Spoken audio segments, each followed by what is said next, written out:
रिश्ता तय हो चुका था तमन्ना का करण के साथ, लेकिन शर्त यह रखी कि जब तमन्ना 24 की हो जाएगी और उसकी पढ़ाई पूरी हो जाएगी तब शादी होगी। और ये अनाउंसमेंट खुद करण ने की थी, क्योंकि वो भी यही चाहता था कि तमन्ना पढ़ लिख कर अच्छी डॉक्टर बने। अब सबको शादी का इंतज़ार था। आखिरकार वो वक्त आ ही गया जब तमन्ना और करण की शादी को सिर्फ एक हफ्ता रह गया था। तमन्ना खुश थी, बहुत खुश थी, लेकिन करण अब तक नहीं आया था। इस कारण वो परेशान भी थी और घर में सब लोग भी परेशान थे, लेकिन किसी से कोई शिकायत नहीं करते। जब शादी के सिर्फ 4 दिन बाकी रह गए, तब एक रात 3 बजे करण घर आ गया। तब जाकर सब लोगों ने चैन की सांस ली। एक बार फिर से घर में चारों तरफ खुशियां बरसने लगी थीं। वहीं तमन्ना ने भी करण से अपनी नाराज़गी व्यक्त की। तमन्ना और करण की रस्में शुरू हो चुकी थीं। दोनों ने ही एक गेस्ट हाउस बुक करवा दिया था, ताकि आराम से सारी व्यवस्था हो सके। चारों दिन सब रस्मों के साथ ही आखिर चौथे दिन तमन्ना और करण शादी के मजबूत बंधन में बंध ही गए। चारों तरफ खुशियां ही खुशियां थीं। जब करण के घर के आंगन में तमन्ना चलती तो उसके पायलों की घुंघरूओं की आवाज़ से सबका दिल खुश हो जाता। हमेशा से ही सुलक्षणा जी एक बेटी चाहती थी, लेकिन वो कहते हैं ना, हम जो चाहते हैं वो कभी मिल ही नहीं पाता। बस वही सुलक्षणा जी के साथ हुआ। करण के बाद वो एक प्यारी सी बेटी चाहती थी, लेकिन बेटी तो मिली नहीं। उल्टा भगवान ने उनसे उनका सुहाग ही छीन लिया। वो बस अपने करण के लिए ही जी रही थीं। सुलक्षणा जी की बेटी वाली ख्वाहिश पूरी हो गई। लगभग 1 महीने की छुट्टी लेने के बाद करण को वापस जाना पड़ा। आखिर आर्मी ऑफिसर था वो और अपने देश के प्रति मुँह नहीं मोड़ सकता था। लेकिन शायद इनकी खुशियों को नज़र लग चुकी थी और अगले 1 ही महीने बाद जब करण ने तमन्ना से वापस आने का वादा किया, तो तमन्ना बहुत खुश थी कि उसका पति उसके पास वापस आ रहा है। होली से 4 ही दिन पहले करण आने वाला था और तमन्ना बेसब्री से उसका इंतज़ार कर रही थी। उसने आज करण की दी हुई red colour with golden border की सुंदर सी साड़ी पहनी थी और बहुत खूबसूरती से तैयार हुई थी। वो इतनी खूबसूरत लग रही थी कि अम्मा जी उसकी बलैयाँ लेती नहीं थक रही थीं। तामूड़ी बिटिया जाकर सुलक्षणा से अपनी नज़र उतरवा ले और काला टीका लगा ले, कहीं नज़र ना लग जाए। अम्मा जी ने कहा तो तमन्ना मुस्कुराते हुए वहाँ से चली गई, लेकिन शायद सच में नज़र लग चुकी थी। अचानक ही 2 ऑफिसर उनके घर आए। तमन्ना को लगा कि करण ने उसके लिए सरप्राइज़ प्लान किया है, लेकिन अगले ही पल सबकी आंखें नम हो गईं और तमन्ना तो जैसे पत्थर बन गई थी। दुल्हन की तरह तैयार तमन्ना का चेहरा एकदम से फीका पड़ गया था। सामने ही 4 आर्मी ऑफिसर एक ताबूत में करण को लेकर आए थे, ये कहकर कि करण शहीद हो गए देश के लिए। एक स्कूल को आतंकवादियों ने अपने कब्जे में कर लिया था। उसी स्कूल के बच्चों को बचाने के लिए करण ने अपनी जान दे दी। घर में चारों तरफ अफरा-तफरी मच गई थी। जहाँ अभी एक ओर इतनी खुशियाँ थीं, रसोई में पकवान बन रहे थे, अपने पति के आने की खुशी में जिस तमन्ना के पाँव ज़मीन पर नहीं पड़ रहे थे, अब वो सब खामोश हो चुका था। सबकी जगह अब मातम ने ले ली थी। तमन्ना की सारी खुशियाँ उजड़ चुकी थीं। वो रोई, चिल्लाई, लेकिन सुलक्षणा जी के दुःख को देखकर उसने खुद को सँभाल लिया, क्योंकि शायद माँ का दुःख उसके दुःख से कई गुना बढ़कर था। उसने सुलक्षणा जी और अम्मा-बाबू जी को बखूबी सँभाला, लेकिन अचानक ही करण की मौत के 1 ही महीने बाद तमन्ना की दादी चल बसीं। अब तो तमन्ना को भी यही लगने लगा था कि वो शायद मनहूस ही है। जिससे भी प्यार करने लगती है, वो उससे दूर हो जाता है। चहकती खिलखिलाती तमन्ना अब एकदम गुमसुम सी रहने लगी थी। वहीं करण के जाने के बाद अम्मा बाबूजी अपने दूसरे बेटे के गांव चले गए और उस बड़े से शहर दिल्ली में सुलक्षणा जी और तमन्ना अकेले रह गए। अपनी तमन्ना को इस तरह सादगी में और गुमसुम देखकर सुलक्षणा जी ने मन ही मन कुछ निश्चय किया और उसे लेकर अपने मायके इंदौर चली गईं, जहां उन्होंने अपने भाई से कहकर वहीं एक फ्लैट किराए पर ले लिया और तमन्ना को लेकर वहां रहने लगीं। और उस कॉलोनी में लोग कभी नहीं जान पाए कि तमन्ना सुलक्षणा जी की बहू है या बेटी। धीरे धीरे सुलक्षणा जी के प्यार ने तमन्ना के अंदर से एक नई तमन्ना पैदा की, जो बहुत शरारती और चुलबुली थी, और वो सुलक्षणा जी की बेटी तमन्ना बन गई। दोनों साथ में बहुत खुश रहने लगी थीं और वादा लिया कि जब भी करण की याद आएगी तो कोई अकेले बैठकर नहीं रोएगा। इसके अलावा तमन्ना की अधूरी रह गई इंटर्नशिप भी सुलक्षणा जी ने करवाई और साथ ही ट्रेनिंग भी। अब तमन्ना एक डॉक्टर बन चुकी थी और उसने वो फ्लैट भी खरीद लिया था। लेकिन लोगों के लिए तमन्ना आज भी सुलक्षणा जी की शैतान बदमाश चुलबुली कॉलेज गोइंग गर्ल थी। तभी अचानक ही कैबिन के खटखटाने की आवाज़ से तमन्ना अपने अतीत से बाहर आई। उसे पता ही नहीं चला कि शाम हो चुकी थी। डॉक्टर व्यास, हेड डॉक्टर ने आपको घर जाने को कहा है ताकि आप दिल्ली में कैंप के लिए अपनी तैयारी कर लें, एक नर्स ने अंदर आते हुए कहा। तो तमन्ना ने खुद को संभाला और नर्स को देखकर हाँ में सिर हिलाते हुए मुस्कुरा गई। कुछ ही देर में तमन्ना अपने घर पहुंच गई, जहां कार्तिक पहले ही आ चुका था और सबको बता भी चुका था कि उसे और तमन्ना को दिल्ली एम्स कैंप में जाना है और हॉस्पिटल की तरफ से अपार्टमेंट और कल सुबह की फ़्लाइट की टिकट बुक हो चुकी है। सुलक्षणा जी और अम्मा जी दोनों ही टेंशन में आ गई थीं।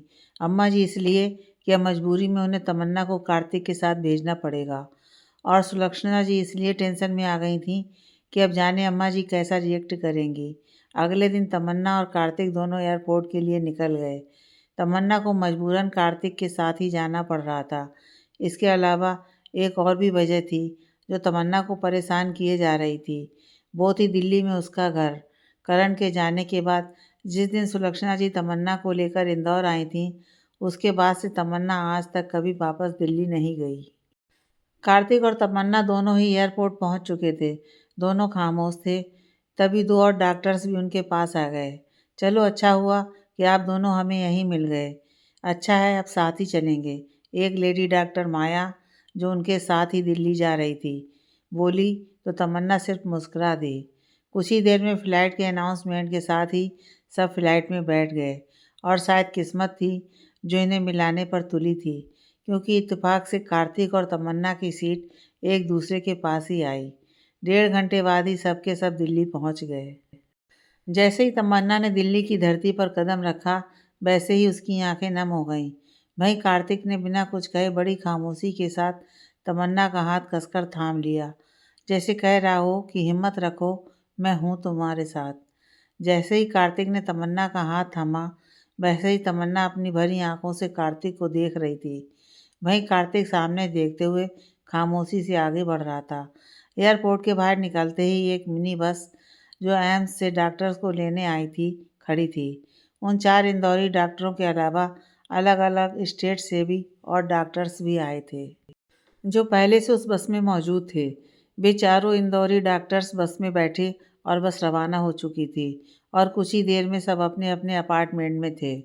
कुछ देर आराम करने के बाद सब कैंप में गए और वहाँ चारों ने लोगों का इलाज शुरू कर दिया।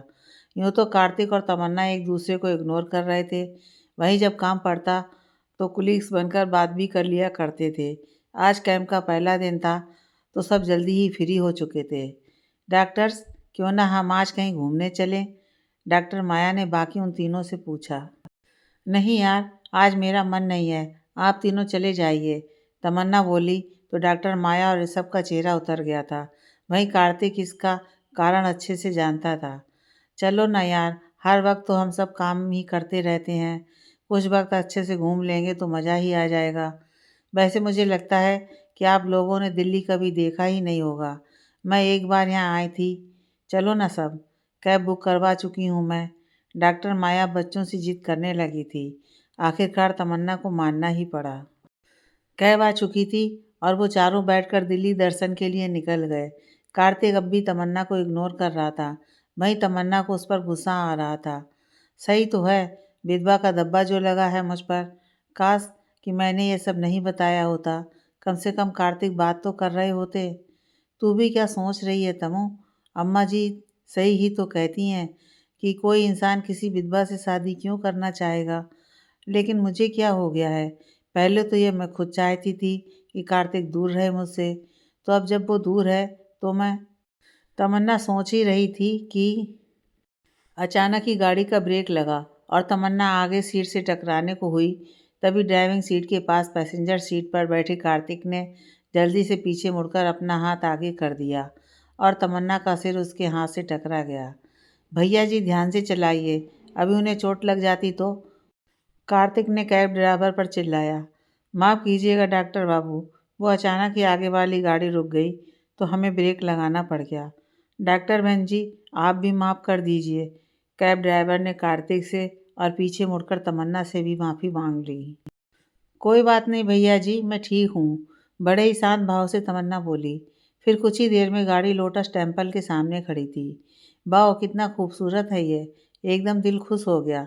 डॉक्टर ऋषभ, चलिए ना।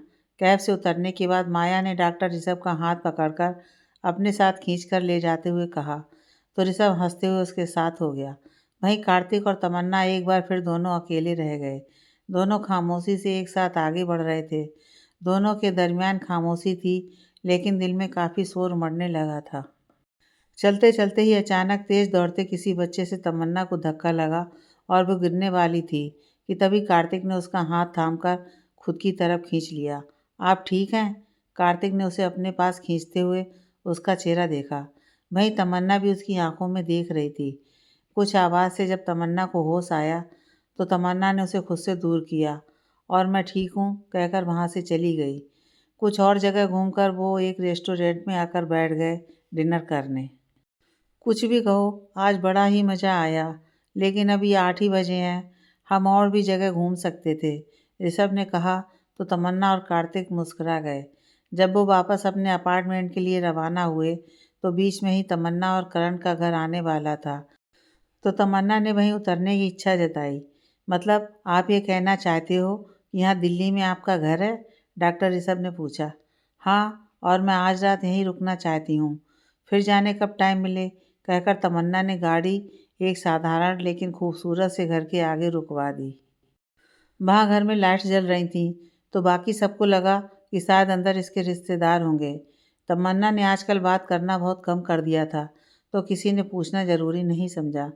तमन्ना के उतरते ही कैब वापस चली गई। तमन्ना मेन गेट पार कर घर के दरवाजे पर आई और अपने पर्स से चाबी निकालकर दरवाज़ा खोल अंदर चली गई। लेकिन जैसे ही वो दरवाज़ा बंद करने के लिए मुड़ी, तो सामने बाहर की तरफ कार्तिक को खड़ा देखकर हैरान रह गई। आप आप यहाँ क्या कर रहे हैं? तमन्ना ने हैरानी से पूछा। बस ऐसे ही मन किया। मन? क्या मन किया? आप कहना क्या चाहते हैं? जो आपका मन करेगा वही करेंगे आप। मन किया तो पीछे लग गए, मन किया तो अकेला छोड़ गए, और अब मन किया तो यहाँ भी आ गए। चले जाइए आप, मुझे किसी की कोई ज़रूरत नहीं है। बोलते हुए तमन्ना की आंखें नम हो चुकी थीं। वक्त की नज़ाकत देख कर कार्तिक ने तमन्ना का हाथ पकड़कर एक तरफ किया और खुद अंदर आकर दरवाज़ा अंदर से बंद कर दिया। ये क्या कर रहे हैं आप? आपको शोभा देता है क्या इस तरह अकेली लड़की के साथ इतनी रात गए? माफ़ करना, ये मेरी नहीं वक्त की नज़ाकत है, और फिर आप ये भी अच्छे से जानती हैं कि मेरा कोई गलत इरादा नहीं है। मैं बस आपसे बात करने आया हूँ। लेकिन मुझे अब किसी भी तरह की कोई बात नहीं करनी है आपसे। लेकिन मेरा मन है। बस कार्तिक, हर बार आपके मन की नहीं चलेगी। आप मेरा पीछा क्यों नहीं छोड़ते? चले क्यों नहीं गए उसी वक्त?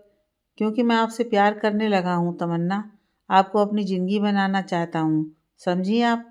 तमन्ना को कंधों से पकड़कर झंझोड़ते हुए कार्तिक बोला। तो तमन्ना आंखें फाड़े उसे ही देखने लगी। कुछ देर खामोशी से देखने के बाद तमन्ना ने कार्तिक से खुद को छुड़ाया और कुछ आगे बढ़कर उसकी तरफ पीठ करते हुए थोड़ी हकलाते हुए बोली, ये आप क्या बकवास कर रहे हैं? आप जानते हैं कि मैं विधवा। मैं सब जानता हूँ, लेकिन फिर भी कहता हूँ कि मुझे आपसे प्यार है, और मैं ये भी जानता हूँ कि आप भी मुझसे। बस करिए आप और चले जाइए यहाँ से।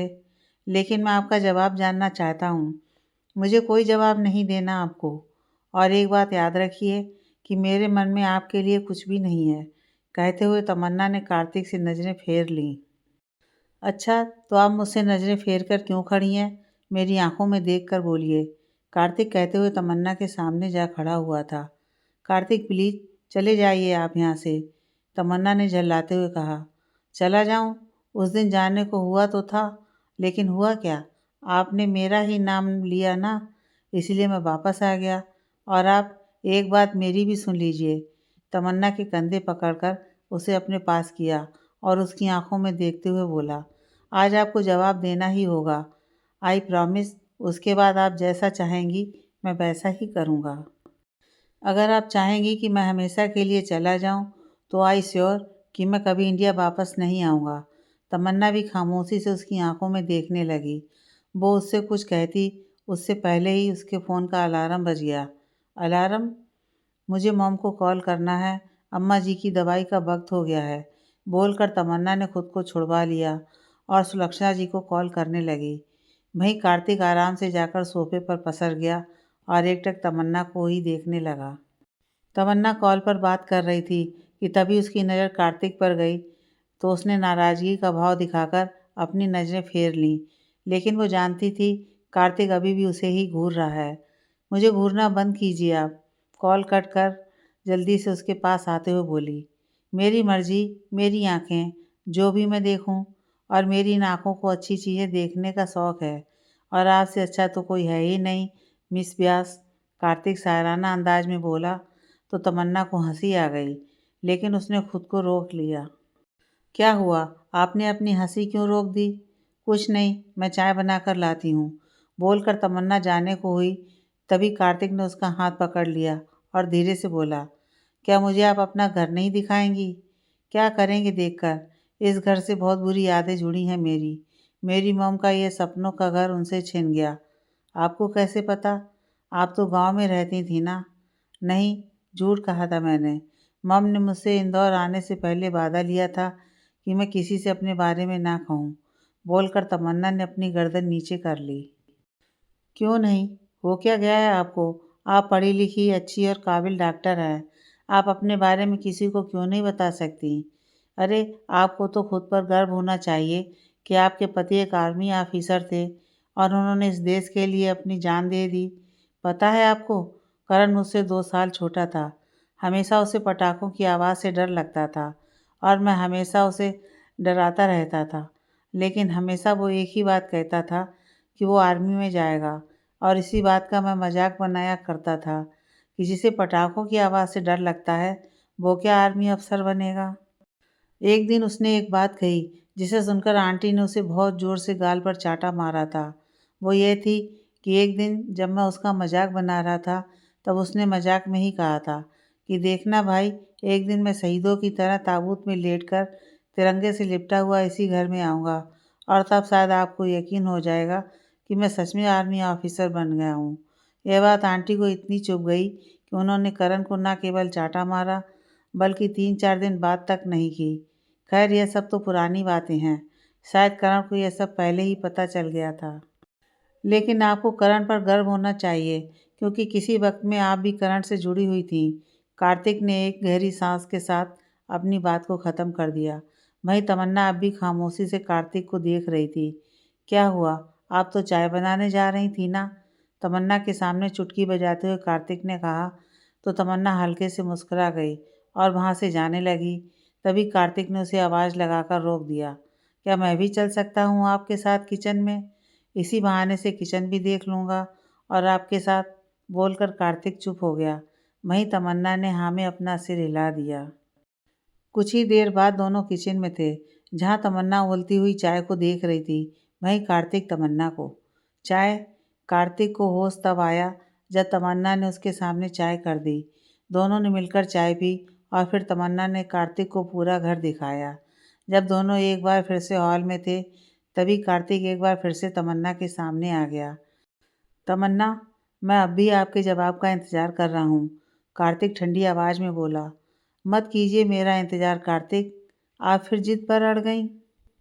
मैंने सिर्फ आपका जवाब पूछा है, आप जवाब दे दीजिए, मैं आपका पीछा छोड़ दूंगा, कार्तिक ने कहा और फिर सोफे से उठकर तमन्ना के पास जा खड़ा हुआ। तमन्ना कुछ असहज सी हो गई थी। क्या जवाब चाहते हैं आप? मैं जो जवाब चाहता हूँ वो शायद आप नहीं दे पाएंगी, और अगर मैं कहूँ कि जो जवाब आप चाहते हैं वही मेरा जवाब है तो, तमन्ना ने कहा। तो कार्तिक को पहले तो कुछ समझ नहीं आया, लेकिन जब समझ आया तो उसके चेहरे पर खुशी की लहर दौड़ गई। वो जल्दी से तमन्ना के कुछ और पास आया और उसके कंधों को पकड़ लिया। क्या सच कह रही हैं आप? बोलिए ना। अब आपको यकीन नहीं हो रहा तो इसमें मैं कुछ नहीं कर सकती, बोलकर तमन्ना ने कार्तिक के हाथ अपने कंधे से हटाए और 3-4 कदम की दूरी पर खड़ी हो गई। वहीं कार्तिक कुछ सोचते हुए अपने हाथ की 2 उंगलियों से अपने माथे को रगड़ रहा था। फिर अचानक ही तमन्ना के पास आकर उसे गोद में उठाकर गोल गोल घूमने लगा। वहीं तमन्ना खिलखिला उठी। तमन्ना को गोद से उतारने के बाद कुछ देर तक दोनों ही खूब हंसे, लेकिन अचानक ही तमन्ना एकदम से खामोश हो गई और उसकी आंखें भर आईं। हे, क्या हुआ? आप रोने क्यों लगीं? कार्तिक ने उसे सोफे पर बैठाते हुए पूछा और खुद उसके पास ज़मीन पर बैठ गया। ये ठीक नहीं है कार्तिक, हम अपनों को धोखा दे रहे हैं। यह सब जब मॉम और अम्मा बाबूजी को पता चलेगा तो वो क्या सोचेंगे? आखिर मैं हूँ तो उनके घर की बहू ही ना। नहीं, ये सब गलत है कार्तिक। कुछ गलत नहीं है तमन्ना। क्या आपको पता था कि आपके साथ ऐसा कुछ होगा? नहीं ना, इसमें किसी की भी कोई गलती नहीं थी। और रही बात कि आपकी मॉम और अम्मा बाबूजी क्या सोचेंगे, तो इसकी फ़िक्र आप ना ही करें तो अच्छा होगा, क्योंकि मैं खुद उनसे बात करूँगा। बस आपको मेरा साथ देना होगा। बोलिए, मंज़ूर है? कार्तिक ने तमन्ना के हाथों को थामते हुए उसकी आंखों में देखकर बोला। नहीं, आप बात मत करिएगा, मैं खुद ही बात करूँगी। मैं नहीं चाहती कि कोई आपको गलत समझे, तमन्ना ने कहा तो कार्तिक जल्दी से खड़ा हो गया और उसे भी खड़ा कर दिया। मतलब कि आप मेरे साथ हैं? यस, आपको बता नहीं सकता कि मैं कितना खुश हूँ। थैंक यू तमु, आपने आज मुझे मेरी ज़िंदगी की सबसे बड़ी खुशी दी है। Thank you so much. खुशी से बोलते हुए कार्तिक ने तमन्ना को एक टाइट हग कर लिया। एक बात पूछूं कार्तिक? हाँ पूछो। आप तो करण को बचपन से जानते थे ना, तो उस दिन ड्रॉअर में आपने मेरी और करण की फ़ोटो देखकर शॉक्ड क्यों हो गए? तमन्ना ने उसके सीने से लगे लगे ही पूछा। हाँ, बचपन से जानता था, लेकिन अब्रॉड जाने के बाद हमारा कॉन्टैक्ट टूट गया और मैं उससे कभी मिल ही नहीं पाया, ना ही बात हो पाती थी। और फिर इतने सालों बाद यहाँ आया तो अम्मा जी ने बताया कि अंकल नहीं रहे। मैं शॉक्ड था कि हमारे जाने के कुछ ही महीनों बाद ही अंकल चले गए। फिर मैं यहाँ आया, आपका रूम देखा नहीं, लेकिन आंटी और आपका रिलेशन देखकर लगा जैसे आप उनकी बेटी ही हो। आई एम सॉरी, लेकिन मैंने यही सोचा कि आप करण की बहन ही होंगी। उस दिन मैंने आपकी और करण की फ़ोटो देखी थी, लेकिन मुझे नहीं मालूम था कि वो करण होगा, मेरे बचपन का दोस्त। लेकिन मैं शॉक्ड तब हुआ जब आपने कहा कि आप। खैर, उस दिन मेरा दिमाग ख़राब हो ही गया था और मैं घर जाकर आंटी की गोद में सिर रखकर सो गया और फिर बातों ही बातों में उन्होंने मुझे करण की फ़ोटो दिखाई। तब मैं शॉक्ड हो गया कि ये वही फ़ोटो है जो मुझे आपके ड्रॉअर से मिली थी। उस वक्त मैंने आपका नाम लिया, तब आंटी ने बताया कि आप उनकी बेटी नहीं बहू हैं। आपके लिए मैं बहुत दुखी था, लेकिन एक तरह से सुकून भी था कि आपको सास के रूप में इतनी अच्छी माँ मिल गई। उन्होंने आपको बेटियों जैसा रखा। बोलकर कार्तिक ने तमन्ना का माथा चूम लिया। दोनों एक दूसरे से दूर हुए और कुछ देर खामोशी के साथ सोफे पर बैठे रहे। कार्तिक, हाँ, आप अपार्टमेंट वापस चले जाइए। मैं नहीं चाहती कि कोई हमें गलत समझे। बोलकर तमन्ना खामोश हो गई। हाँ, शायद आप सही कह रही हैं, लेकिन याद रखिए, हमारी शादी के बाद हम यहाँ दिल्ली ज़रूर घूमने आएंगे। बोलकर कार्तिक वहाँ से उठा। नहीं, मैं क्या सोच रहा था कि शादी के बाद हम दोनों, आंटी और अम्मा बाबूजी, हम सब एक साथ में रहेंगे इसी घर में, है ना? आंखों में चमक लिए कार्तिक बोला। कार्तिक, अब आप जानबूझकर यहाँ टाइम वेस्ट कर रहे हैं। जाइए, अब हम सुबह मिलेंगे। बोलते हुए तमन्ना उसे धक्के देती हुई दरवाजे तक ले आई। मतलब आप मुझे घर से बाहर निकाल रही हैं? जी नहीं, लेकिन अगर आपको ऐसा लगता है तो ठीक है यही। अब जाइए। बोलकर तमन्ना ने दरवाज़ा खोला और कार्तिक को बाहर भेज दिया और दरवाज़ा बंद कर लिया। जिद्दी लड़की, कार्तिक ने अपना सिर हिलाया और अपने बाल सहलाता हुआ वहाँ से चला गया। वहीं तमन्ना अपने बेड पर लेटी हुई थी। उसके चेहरे से तो स्माइल ही नहीं जा रही थी। देखते ही देखते 4 दिन बीत चुके थे। इन चारों दिनों में कार्तिक और तमन्ना इतने बिजी थे कि इन दोनों को ही एक दूसरे के लिए समय नहीं मिल पा रहा था। लेकिन सुकून इस बात का था कि दोनों साथ थे और एक दूसरे को अपने सामने देखकर खुश थे। आज रविवार की सुबह थी। चारों डॉक्टर्स लगभग 10 बजे तक वापस इंदौर पहुंच गए थे। 4 दिन कैंप होने के कारण आज सबको छुट्टी मिली थी, तो सब घर जाकर आराम करना चाहते थे। लेकिन इन चारों में से 2 नमूने ऐसे थे जिनके चेहरे पर ना तो थकान थी और ना ही नींद। कहते हैं, जब आपके पास आपकी सबसे प्यारी चीज़ हो तो आपको ना तो थकावट महसूस होती है और ना ही नींद। कार्तिक और तमन्ना आखिर घर पहुंच ही गए। अरे मेरे बच्चे आ गए। सुलक्षणा जी ने उन दोनों को देखकर बहुत खुश हो गईं। क्या तामुड़ी, तू क्या गई? मेरा तो घर सूना हो गया। बिल्कुल, किसको सुनाऊं, किससे बात करूं, कुछ समझ ही नहीं आ रहा था। और तो और वो नीचे कॉलोनी के बच्चे भी तेरे बिना घर में पड़े फ़ोन पर ही लगे रहते हैं। उनकी माएँ शिकायत करने आई थीं कि तमु के जाने का असर उनके बच्चों पर पड़ रहा है और वो लोग नीचे खेलने नहीं जा रहे, बस पूरे दिन घर में पड़े रहते हैं। अम्मा जी ने तमन्ना के सिर को सहलाते हुए कहा, तो तमन्ना उनके गले से लग गई। अब जाओ दोनों आराम कर लो, 4 दिन खूब मेहनत की होगी। मैं तुम दोनों का नाश्ता कमरे में पहुंचा दूंगी। बोलकर सुलक्षणा जी किचन में चली गईं, वहीं दोनों अपने अपने कमरे में। अब तो खुश है तू, देख अब तेरे बच्चे आ गए। 4 दिनों से मेरा सिर खा रही थी कि तमु कब आएगी कब आएगी। बाबूजी ने अम्मा जी को देखते हुए कहा, तो अम्मा जी केवल मुस्कुरा गईं। दोपहर का समय हो चुका था और आज सुलक्षणा जी और अम्मा जी ने मिलकर खाना बनाया था। कार्तिक और तमन्ना दोनों ही अपने अपने कमरे में ही थे। तामुड़ी, अरे कहाँ गई ये लड़की? अम्मा जी कमरे में आई। आ गई अम्मा जी आपकी तामुड़ी, तमन्ना बोली ही थी कि तभी अम्मा जी बोल पड़ी। चल आजा, खाना आज मैंने और तेरी माँ ने बनाया है, वो भी तेरी पसंद का। चल आजा। अरे वाह अम्मा जी, आप तो ग्रेट हो। चलिए फिर कल से मैं आपको मेरे हाथों का अच्छा अच्छा खाना खिलाऊंगी, तमन्ना बोली और फिर दोनों बाहर आ गए। अगले ही पल सब डाइनिंग टेबल पर थे और तमन्ना खाना लगा रही थी। दादाजी, मुझे मुझे आपसे कुछ ज़रूरी बात करनी है। कार्तिक ने एक नज़र तमन्ना को देखा और फिर खाना खाते हुए बोला। वहीं सुलक्षणा जी को खाना परोस रही तमन्ना के हाथ रुक गए। हाँ बोलो ना बेटवा, क्या बात करनी है? अम्मा जी बोली। तभी तमन्ना ने कार्तिक को देखकर अपना सिर नामे हिलाना शुरू कर दिया, लेकिन कार्तिक ने उसे इग्नोर कर दिया। यार ये कार्तिक पागल हो गए हैं, आज ही तो हम आए हैं और आज ही ये धमाका करेंगे। तमन्ना मन ही मन बड़बड़ाने लगी थी, उसका दिल तेजी से धड़कने लगा था। अम्मा जी, वो बात यह है कि कार्तिक बोलने को हुआ, तभी तमन्ना बीच में ही बोल पड़ी। अम्मा जी, आप आलू लेंगी? तमु, अम्मा जी आलू कब खाती हैं, गैस हो जाती है उन्हें। सुरक्षा जी, जो कब से तमन्ना को नोटिस कर रही थीं, बोली। हाँ, हल्के से तमन्ना बोली और उसने अपने दांत दिखाए, लेकिन जब कार्तिक ने उसे देखा तो वो उसे घूरने लगी थी। कार्तिक, बोलो ना बेटे, क्या बात है? इस बार बाबूजी बोले।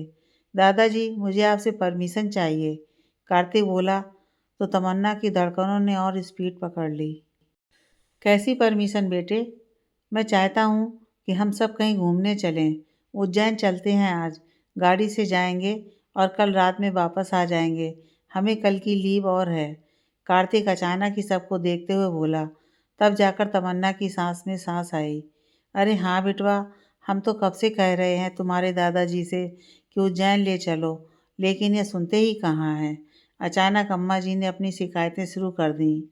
लो शुरू हो गई तुम्हारी औरतों वाली आदतें, बाबूजी बोले तो सबको हंसी आ गई। तो दादाजी खाना खाकर निकल लेते हैं, कल शाम तक वापस आ जाएंगे, कार्तिक ने एक बार फिर पूछा। तो दादाजी ने अपना सिर हिला दिया। वहीं तमन्ना और कार्तिक दोनों एक दूसरे को देखकर मुस्कुरा दिए। लगभग 1 घंटे बाद सब तमन्ना की गाड़ी से उज्जैन के लिए निकल गए, जिसे कार्तिक चला रहा था और बाबूजी ड्राइविंग सीट के पास वाली सीट पर, तो पीछे तीनों लेडीज़ बैठी थीं। वहीं कार्तिक ने तमन्ना की तरफ फ्रंट मिरर सेट किया हुआ था। सुलक्षणा जी इन दोनों की इन्हीं हरकतों को महसूस कर और समझ रही थीं। वो खुश थी कि तमन्ना कार्तिक के साथ कंफर्टेबल हो रही है, लेकिन कहीं न कहीं वो इन दोनों के जुड़ाव से नाखुश भी थी, क्योंकि आखिर तमन्ना उनके बेटे की पत्नी थी। लगभग 1 घंटे बाद सब उज्जैन में थे। सब बहुत खुश थे। सब ने आराम से महाकाल के दर्शन किए और इसके बाद चिंतामणि गणेश जी के मंदिर भी गए और वहाँ से काल भैरव के दर्शन करने के बाद डिनर करने के लिए एक होटल में आ गए। भाई वाह! आज तो मज़ा ही आ गया। महाकाल के दर्शन करने का कब से हम लोग सोच रहे थे और आज आखिर कार्तिक बेटे ने दर्शन करवा ही दिए। बाबूजी ने एक गहरी सांस लेते हुए कहा और फिर आराम से कुर्सी पर पसर गए। मुझे आप सबसे कुछ बात करनी है। अचानक कार्तिक ने एक बार फिर से बम फोड़ा। वहीं तमन्ना के हाथ रुक गए, जो खाना खा रही थी। बोलो बेटे, इस बार सुलक्षणा जी ने कहा। क्योंकि उन्हें कुछ अंदाज़ा पहले ही हो रखा था। अम्मा बाबूजी, मैं चाहता हूँ कि मेरा मतलब है कि मैं। क्या हुआ बिटवा, इतना हकला क्यों रहे हो तुम? बताओ क्या कहना है तुम्हें? अम्मा जी ने उसे कुछ रिलैक्स करते हुए कहा। मैं आपकी तमन्ना से शादी करना चाहता हूँ। आंखें कसकर बंद करते हुए कार्तिक ने एक ही सांस में कह दिया। भाई सब एकदम शॉक्ड हो गए और तमन्ना, उसका तो दिल बहुत तेज धड़कने लगा था। उसे डर था कि कहीं कुछ बवाल ना हो जाए। कार्तिक, ये क्या बोल रहे हो तुम? इस बार सुलक्षणा जी कुछ नाराजगी से बोली, जिसकी उम्मीद तमन्ना को नहीं थी। आंटी, मैं जानता हूँ कि शायद ये बात आपको अच्छी नहीं लगी, लेकिन क्या तमन्ना को खुश रहने का अधिकार नहीं है? कार्तिक बोला तो सबकी नज़र तमन्ना पर गई, जो अपनी गर्दन नीचे करके बैठी थी। है बिटवा, अधिकार है। यह खुश है, दुखी कहाँ है ये? हमने इसे नौकरी करने की इजाज़त दी है ना। क्या दुख है इसे? इस बार अम्मा जी बोली। अम्मा जी, क्या बस इसमें ही खुशी है? क्या सिर्फ वो यही करती रहे? अच्छा अम्मा जी, एक बात बताइए। अभी आप सब हैं, आंटी हैं, और ये शाश्वत सत्य है कि जो आया है वो जाएगा ही जाएगा। तो आपके बाद क्या होगा इसका? और ये सोचिए अम्मा जी, आप लकी हैं कि बाबूजी आपके साथ हैं। लेकिन इसका क्या, जब ये आपकी उम्र की हो जाएगी? क्या आपने सोचा है तब इसके साथ कौन रहेगा? क्या ये अकेले ज़िंदगी बिताएगी? कार्तिक ने एक गहरी सच्चाई से रूबरू करवाया। कुछ देर खामोशी छा गई वहाँ। हमें आराम करना है, होटल चलना चाहिए, बोलकर बाबूजी वहाँ से उठ गए।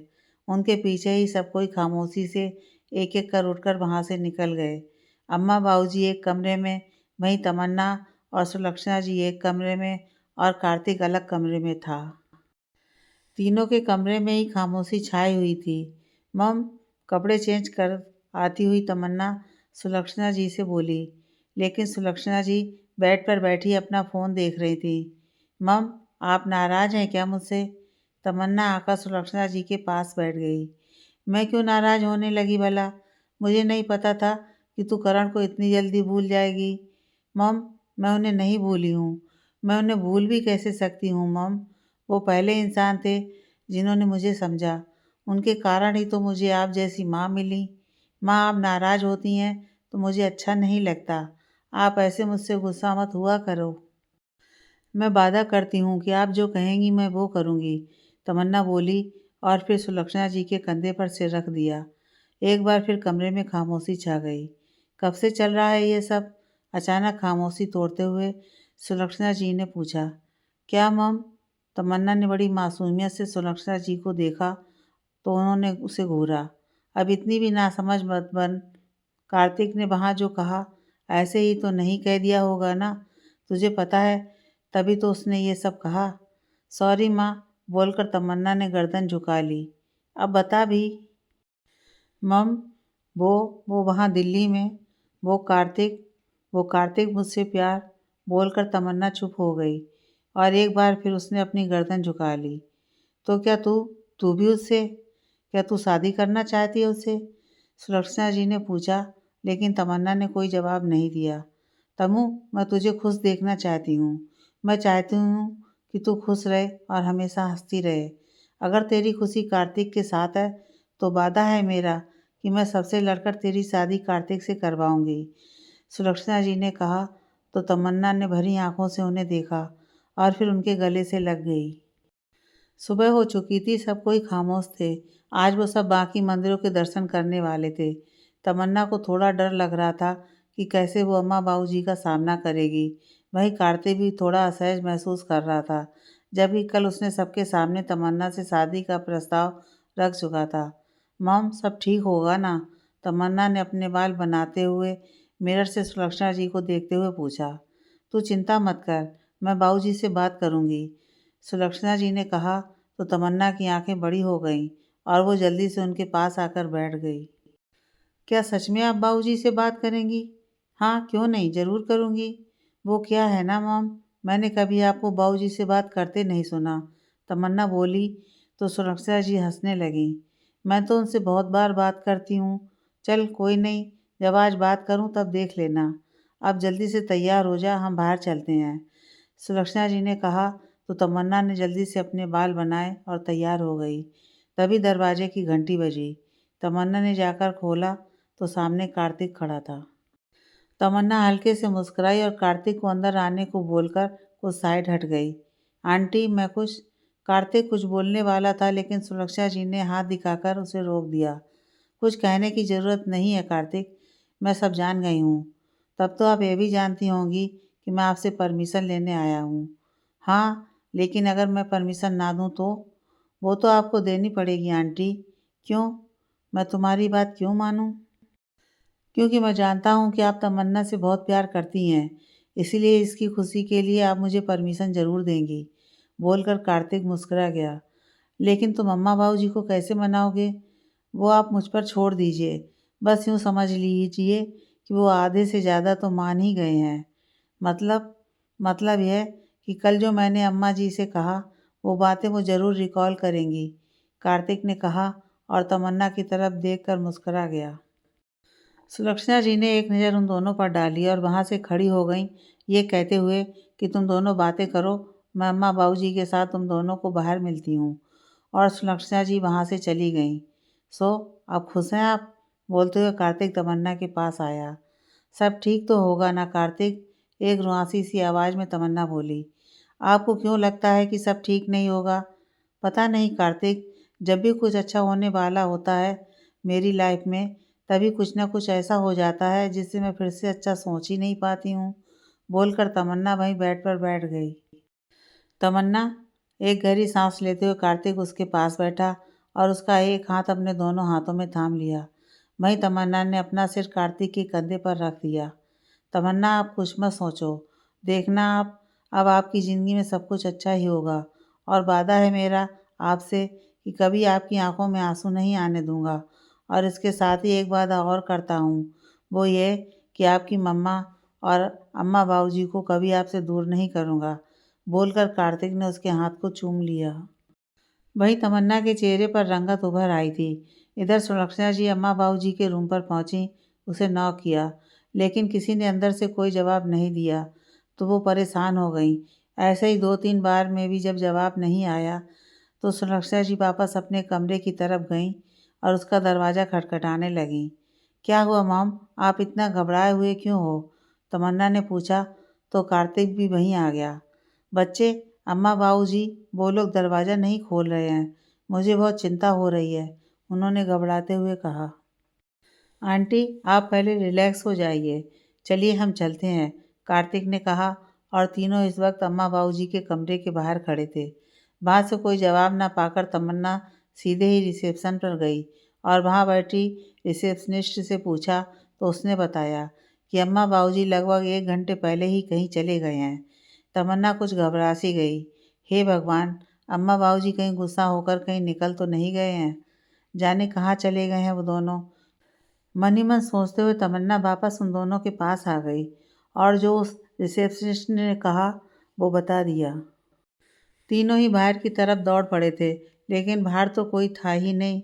मॉम, अम्मा बाबूजी कहीं गुस्सा होकर चले तो नहीं गए?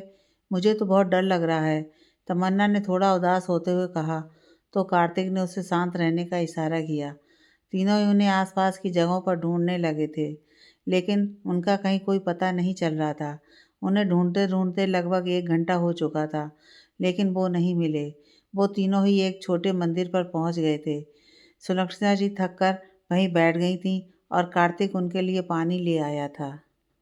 लेकिन तमन्ना बार बार बाबूजी के फ़ोन पर कॉल कर रही थी, लेकिन उन्होंने पिक नहीं किया। तभी अचानक ही तमन्ना को बाबूजी की आवाज़ सुनाई दी। मॉम, यह बाबूजी की आवाज़ है, तमन्ना ने जल्दी से कहा और पीछे की तरफ घूमकर उन दोनों को देखने लगी। मंदिर की सीढ़ियों पर ही अम्मा बाबूजी बैठे थे और वहीं आसपास और भी काफ़ी लोग बैठे थे। वो रहे अम्मा बाबूजी, चलो, तमन्ना तेज़ आवाज़ में बोली और फिर वो तीनों ही उस तरफ चल दिए। इन तीनों को आते देख अम्मा बाबूजी उन तीनों की तरफ बढ़ गए। अम्मा जी, कहाँ चले गए थे आप? तमन्ना इमोशनल होते हुए बोली और अम्मा जी के गले से लग गई। हम कितना परेशान हो गए थे अम्मा जी, कहाँ चले गए थे आप? और बाबूजी भी फ़ोन नहीं उठा रहे थे, हम लोग कितना घबरा गए थे। तमन्ना अम्मा जी से दूर होते हुए बोली। अम्मा जी, बाबूजी, आप ठीक हैं ना? सुलक्षणा जी ने पूछा तो बाबूजी ने उसके सिर पर अपना हाथ रख दिया और बोले, ये तेरी जिद्दी सास है ना, उसे सुबह सुबह ही मंदिर आना था तो मैं क्या करता, ले आया इसे यहाँ। और मेरा फ़ोन तो। बोलते हुए बाबूजी ने अपना फ़ोन निकाला तो वो साइलेंट पड़ा था। बाबूजी ने बिना बोले ही अपना फ़ोन तमन्ना और सुलक्षणा के सामने कर दिया। अम्मा जी, आप मुझसे गुस्सा हैं क्या? हम सब बहुत डर गए थे अम्मा जी। मुझे लगा कि कल वाली बात के कारण। अम्मा जी वादा करिए, ऐसे कभी आप बिना बताए नहीं जाएंगी। अम्मा जी, आप मुझसे गुस्सा भी मत होना। आप जो कहेंगी वो मैं आपकी सब बात मानूंगी। तमन्ना अभी भी अम्मा जी के सामने बोले जा रही थी। उसे लग रहा था कि शायद कल वाली बात से अम्मा और बाबूजी दोनों गुस्सा हो गए हैं। तामुड़ी, इधर आ मेरे साथ। बोलते हुए अम्मा जी ने तमन्ना का हाथ पकड़ा और पास ही की बेंच पर उसके साथ बैठ गईं। तामुड़ी, मैं और तेरे बाबूजी किसी से भी गुस्सा नहीं है, अम्मा जी ने कहा और अपने पास रखे एक पॉली बैग से कुछ निकाला। सुलक्षणा जी, कार्तिक और खुद तमन्ना भी हैरानी से देख रही थी। अम्मा जी के हाथ में एक लाल चुन्नी थी। अम्मा जी हल्के से मुस्कुराईं और वो चुन्नी तमन्ना के सिर पर डाल दी। अम्मा जी, तमन्ना कुछ चौंकते हुए बोली और आगे बोलती उससे पहले ही अम्मा जी ने उसका हाथ कार्तिक के हाथ में थमा दिया। मुझे पता है तामुड़ी, यह कार्तिक बिटवा तुझे बहुत खुश रखेगा। अम्मा जी, तूने अभी अभी कहा ना कि तू मेरी बात मानेगी, तो बस, बोलकर अम्मा जी ने बड़े प्यार से उसका गाल थपथपा दिया। वही तमन्ना की आंखें भर आईं। क्यों सुलक्षणा, तू भी यही चाहती है ना? अम्मा जी ने सुलक्षणा जी को देखते हुए कहा तो उन्होंने अपना सिर हिला दिया। तामुड़ी, जब मेरा बेटा हम सबको छोड़कर गया था तब सुलक्षणा की उम्र तुझसे भी कम थी। हम दोनों ने बहुत सोचा कि इसका दोबारा घर बस जाए, लेकिन इसके पास नन्हा सा करण था। बस उसको देखकर हमने अपना फैसला बदल लिया। पहले गांव में होने के कारण मेरे जेठ जेठानी जी ने इसे बाहर जाने से मना कर दिया, तो इसने अपना बुटीक खोल लिया। उस वक्त तेरे बाबूजी दिल्ली में ही थे। कुछ सालों बाद उन्होंने हम तीनों को दिल्ली बुला लिया। सुलक्षणा वहीं पर अपना बुटीक चलाने लगी थी। फिर करण बड़ा हो गया और आर्मी में चला गया।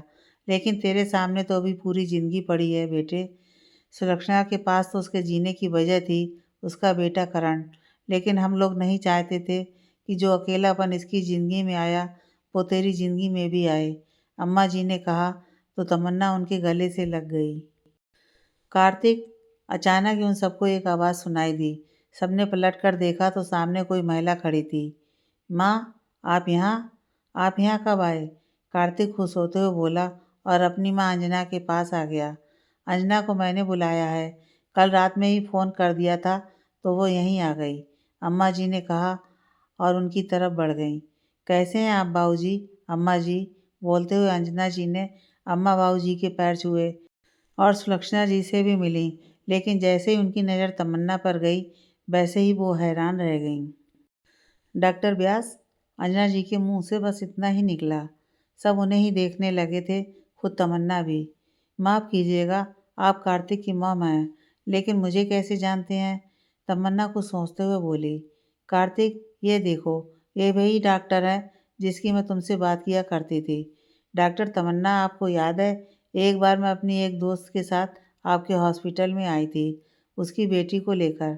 उसकी प्रेगनेंसी में कुछ कॉम्प्लिकेशन थी। उस वक्त अक्सर हमारी मुलाकात हुआ करती थी, अंजना जी ने बताया तो तमन्ना कुछ सोच में पड़ गई। तमन्ना कुछ देर बाद अचानक ही एक गहरी सांस के साथ मुस्कुरा गई। हाँ, याद आया, आप वो स्वाति की आंटी हैं ना? हाँ, वही हूँ। मुझे नहीं पता था कि आप वही तमन्ना हैं जिसके बारे में कार्तिक बताया करता था। उस वक्त तो मुझे आपका नाम सिर्फ डॉक्टर टी व्यास ही पता था और अक्सर मैं कार्तिक से कहती थी कि मुझे वो डॉक्टर मतलब कि आप बहुत पसंद है। बोलकर अंजना जी हंस पड़ी। वहीं तमन्ना के चेहरे पर रंगत सी आ गई थी। अंजना, मैं चाहती हूँ कि अम्मा जी कुछ बोलने को हुई, तभी अंजना जी बीच में ही बोल पड़ी। अंजना ने कहा, मैं भी यही चाहती हूँ अम्मा जी, जो आप चाहती हैं। और तो और, मैंने आज का शादी का मुहूर्त भी निकलवा लिया है। बस हमें मंदिर चलना है, बाकी इंदौर में अच्छी सी रिसेप्शन पार्टी रखेंगे। अंजना जी ने कहा तो सबके सब हैरान होकर देखने लगे। आंटी, आपको आपको कोई प्रॉब्लम? मेरा मतलब है कि तमन्ना कुछ हकलाते हुए बोली। बेटे, परिस्थितियाँ हर किसी के अनुकूल नहीं होती। जो बहुत लकी होता है उसी के अनुकूल होती हैं, और उसमें तुम्हारे अलावा मैं भी शामिल थी। पता है, मैंने सिर्फ 12वीं ही पास की थी कि मेरी शादी कर दी गई, क्योंकि मेरी दादी बहुत बीमार थीं। बस सिर्फ 17 साल की ही थी मैं। 18 से पहले गौना होना नहीं था, तो अपने मायके में ही रहती थी। मेरे 18 का होने के 2 ही महीने पहले मेरे पति का एक्सीडेंट हुआ और वो चल बसे। सबने मुझे खूब ताने दिए, मैं बहुत रोती थी। मेरे पापा जो शहर में रहते थे, उन्होंने मेरा एडमिशन कॉलेज में करवा दिया और अपने साथ शहर ले गए। बस वहीं से मेरी ज़िंदगी में खुशियों की शुरुआत हो गई। क्योंकि उसी कॉलेज में मुझे कार्तिक के पापा मिले और उन्हें मुझसे प्यार हो गया। उन्होंने मुझे अपनाया, सबसे लड़कर शादी की मुझसे और फिर अपने साथ अब्रॉड ले गए। अंजना जी ने अपनी पूरी कहानी सुनाई। आंटी, एक बात पूछें आपसे, आप बुरा तो नहीं मानेंगी? अचानक ही तमन्ना ने पूछ ही लिया। हाँ बोलो ना बेटे। आंटी, अगर आपके साथ ये सब नहीं होता, मेरा मतलब है कि आपके पहले पति का एक्सीडेंट नहीं होता, तब भी क्या आप अपने बेटे की शादी मुझसे करवाती? तमन्ना ने अंजना जी का चेहरा देखते हुए पूछा। शायद नहीं, शायद मैं ऐसा नहीं कर पाती। तभी तो मैंने कहा कि परिस्थितियाँ सबके अनुकूल नहीं होती। यह तो तुम खुद भी जानती हो ना। अंजना जी ने साफ शब्दों में कह दिया। और शायद यही ज़िंदगी की हकीकत है कि जब कोई इंसान खुद किसी परिस्थिति से गुजरता है, तभी वो दूसरों की तकलीफ़ समझ सकता है। वो कहते हैं ना, जाके पाँव ना फटी विवाही, वो क्या जाने पीर पराई। अब चलो भी, तुम औरतों की बातें ख़त्म ही नहीं होती। चलो, बहुत तैयारी भी करनी है। इस बार बाबूजी बोले तो चारों लेडीज़ झेप गईं। सही कहा बाबूजी, ये सब की सब बातूनी है। कार्तिक भी बोला तो तमन्ना और अंजना जी दोनों से घूरने लगीं। वहीं कार्तिक चुप हो गया। बेटा कार्तिक, पहले तो सिर्फ अंजना माते ही तुझे घूरती थी, अब तो एक और आ रही है, कहते हुए बड़बड़ाया, लेकिन फिर मुस्कुरा गया। अगले 3 घंटे में सब मंदिर में थे और कार्तिक और तमन्ना मंडप में बैठे थे। कार्तिक तमन्ना की मांग में सिंदूर भर रहा था और इसके साथ ही शादी संपन्न हो गई। दोनों ने एक दूसरे के साथ ही सबका आशीर्वाद लिया और मंदिरों के भी दर्शन साथ ही किए। अब तमन्ना कार्तिक की पत्नी थी। रात का खाना खाने के बाद जब कार्तिक तमन्ना को अपने साथ अपने होटल रूम में ले जाने लगा, तभी अंजना जी और सुलक्षणा जी ने उन दोनों को रोक लिया। कहाँ? दोनों ने एक साथ पूछा। वो मम, वो तमू तमू अब मेरी वाइफ है, तो मैं उसे अपने कमरे में लेकर जा रहा हूँ। कुछ हिम्मत कर कार्तिक बोला। वहीं तमन्ना को हंसी आने लगी थी। वो अपनी गर्दन झुकाए हंस रही थी। बिल्कुल नहीं। एक बार फिर अंजना जी और सुलक्षणा जी एक साथ बोले। अभी कुछ रस्में बाकी हैं, तो तुम दोनों एक साथ नहीं रह सकते। तमन्ना सुलक्षणा जी के साथ, और मैं तुम्हारे कमरे में रहूंगी। जो भी करना है वो घर जाकर करना, अंजना जी बोली। कार्तिक उदास सा देखने लगा, लेकिन अंजना जी की आखिरी लाइन सुनते ही दोनों एकदम से झेप गए और इधर उधर देखने लगे। बेटे जाओ, आराम करो तुम, और तू चल मेरे साथ, कहते हुए अंजना जी ने कार्तिक का हाथ पकड़ लिया और दोनों जने कार्तिक और तमन्ना को अपने अपने साथ ले गईं। वहीं कार्तिक और तमन्ना पीछे मुड़कर एक दूसरे को मुस्कुराकर देखने लगे।